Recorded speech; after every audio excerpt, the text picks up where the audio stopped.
nararamdaman mo sa kung ano yung nararamdaman ng hindi pa kayo ginanong gagawin, ano ba yung mga nararamdaman ninyo noon kung sabihin yung mga napagyan sa inyong lawa at sakit, kung sa'yo nagbago karon, kung sa una hindi mo makatulog, kung karon ba makatulog mo, kung nabay sakit mo ito, kung karon wala na, kung sabah, susunod mo. Dati hindi ka matulog. Karon maraming tulog yun. Sige, ano pa? Ano na? Dito mo. Wala na ng hininga. Nagsisisi ka lang, patawarin kanya. Ngayon, ang tanong ko, nakagawa ka ba ng mabuti nun? Wala. Wala kang mabuting nagawa nun. Hindi ka pinapatawad ng Diyos. Dahil wala siyang nakikita sa iyo na nagbabago ka. Dahil hindi ka pa nagpagawa ng kabutihan sa kapwa mo. Masama din kanya. Ito yun ang kaibahan. Pero kung rin yun ang pag-usapan, sulit at sulit ko ako.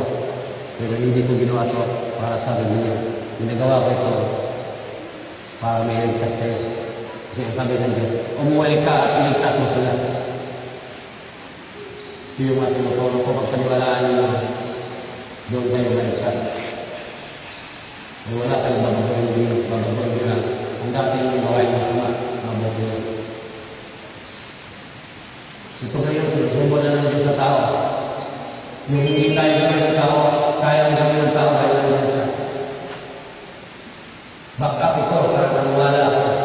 Kaya tuwing may ginagamot ako, nakakita ko ng kasalanan niya. Kung pagkakita ko ng kasalanan niya, gawain mo ang sa buhay mo, siyempre, maniwala ka ng Diyos. Kaya maswerte kayo makakitaan. Dahil hindi lahat nakakita niya. Meron kayo nila, hindi pinapapakita. Kahit ano gawin ko magpag-aawa, hindi siya magpakita. Dahil nakalaan na ng sa akin. Ngayon, pag pinilit ko, nabigyan magulong yung sarili ng katawan ko, pero wala na makita. Kahit ilang bisis ko sabihin at napilit siya, ano makakita niya sa akin ng aso.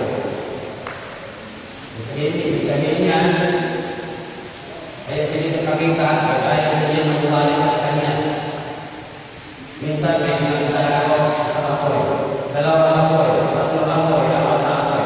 Yung sabihin, sa apoy, unang husga. Kaya wala tayo husga na dumating. Pag dalawang apoy, ito yung hindi ko. Dalawang husga. Pag tatlong husga. Yung isang husga ang alam, yung nangyayari sa buhay natin. Mas husga. Marami. Diba? Kaya, nalulungkot ako, pag ang ginamot ko, walang mensahe. Kasi, mabuti na ng sama, ang gawain ng ginamot ko, pakukita ko pa rin. Gaano ang marami ang samaan niya,